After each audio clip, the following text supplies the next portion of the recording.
Саламатсыздарбы, урматтуу Каракол шаарынын тургундары.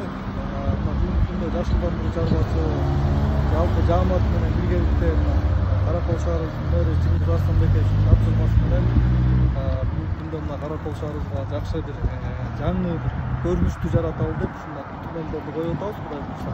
Бул туннелдер болсо кечкисин светодиодун күйөт. Шаарга бир жакшы бир современный вид берет деген ишеничтебиз.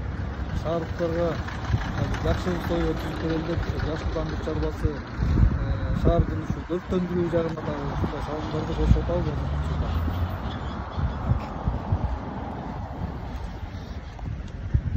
Да, урматтуу достор, жогоркуда Каныбек Рыскулович айтып кеткендей, ушул туннель аркалар Жеңиш паркыбызга коюлду.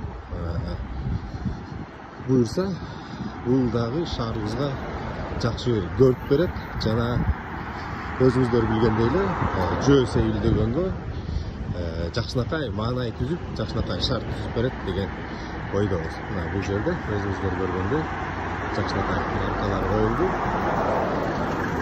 Буюрса, кечкисине буюрса бияка светодиодный лампочкалар коюлгандан кийин мындай тегерете жарык болуп абдан сонун көрүп берет. Жашылдандыруу чарбасы жалгыз гана өсүмдүктөрдү, бактарактарды карабастан шаарыбыздын жалпы көрктөндүрүүсү, благоустройствосуна да чоң салымын кошуп келет.